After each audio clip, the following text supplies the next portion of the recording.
Hi, this is entry number 35 of Bill Atkin's life.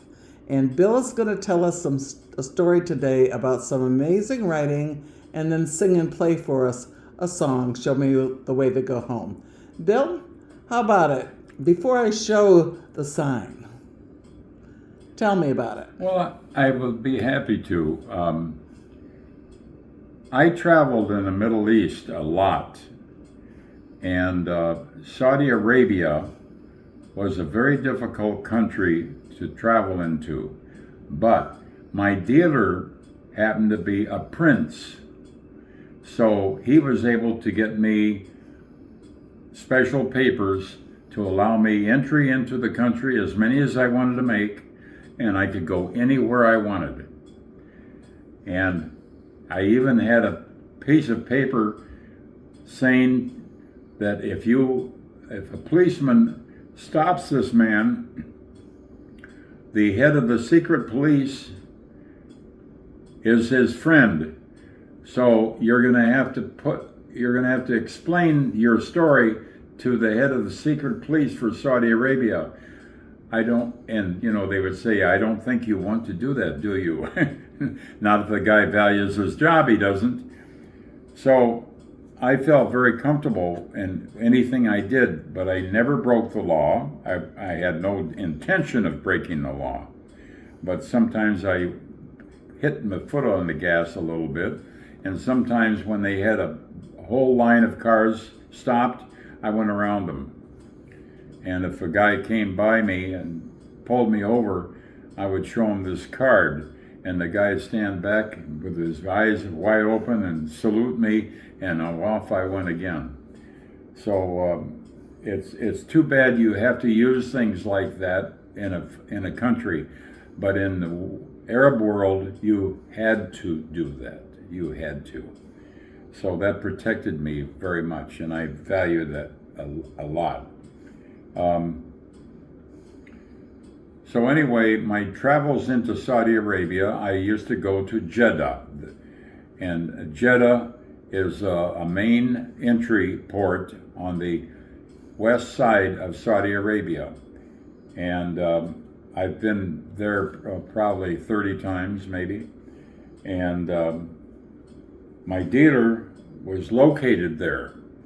And he and I would travel together anywhere in Saudi Arabia.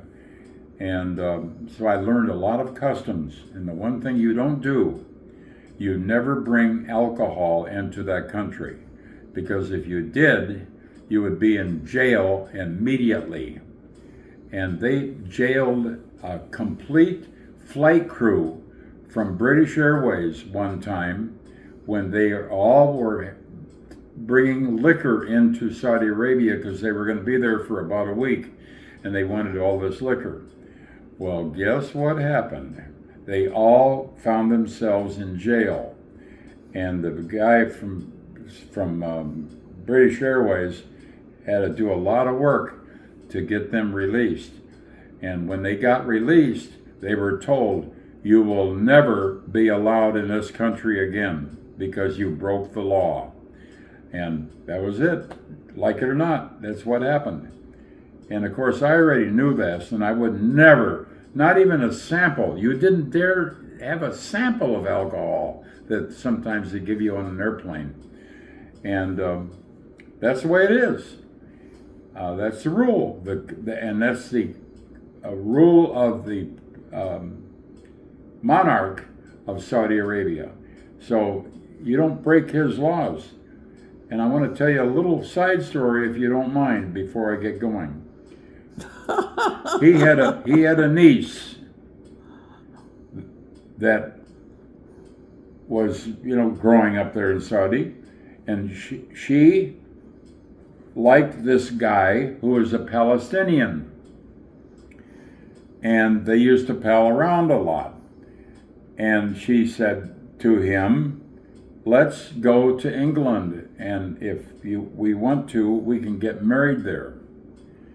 And he thought that was a great idea.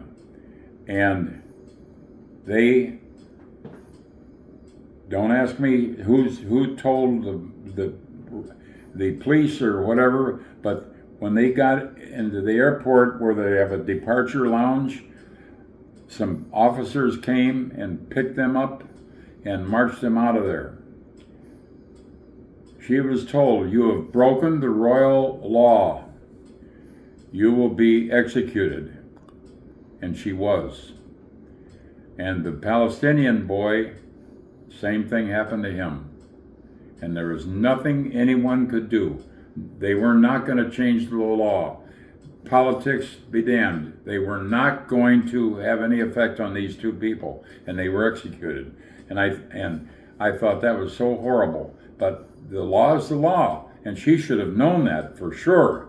She probably thought she could get away with it. But anyway. So it's very interesting that that is the precursor to this Arabic sign and what it means. Oh, goodness. Tell about that, Bill. Well, the sign, I can't remember what it says in Arabic. I used to know.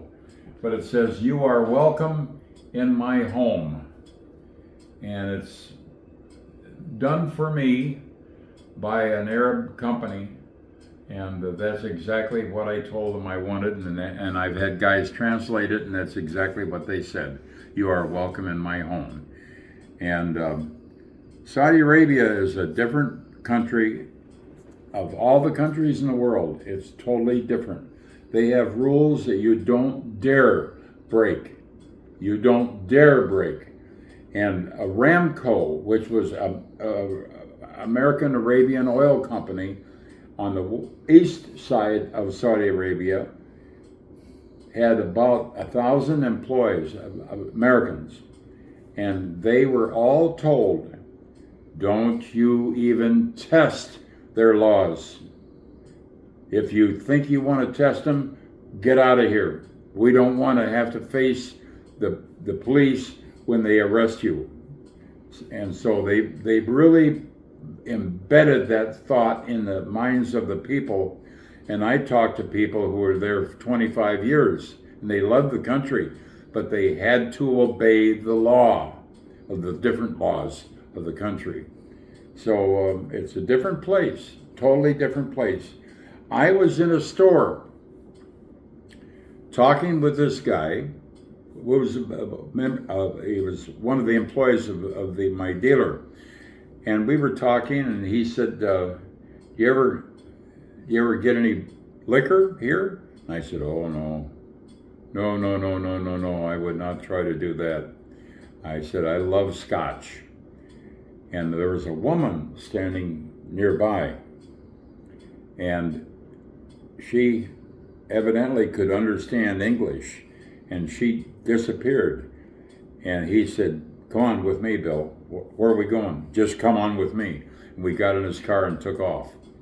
He said, "Had she got a policeman, just the words that you said could put you in prison." So he said, "Don't even tempt it." There have been people that, high mucky mucks in the governments, visiting here, and they were in trouble because of they breaking the law. And they really meant, "You will be punished," and they meant it. So the song "Show Me the Way to Go Home" is actually very appropriate. It sure is. And if you'd like to hear it, I'll be happy to play it for you. And I'll not charge you too much. Thank you.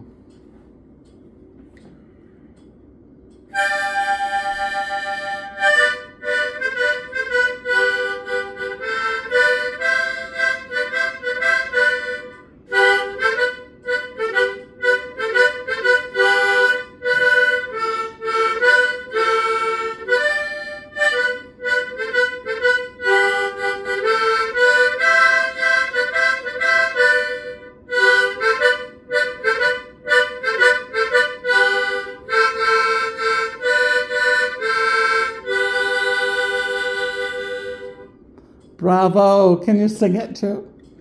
Oh, show me the way to go home, my honey. I'm tired and I want to go to bed. Oh, I had a little drink about an hour ago, and it went right to my head. Wherever you may roam, on land or sea or foam, you can always hear me singing that song. Show me the way to go home. Ta-da! Ta-da! Thank you, Bill. We'll be back.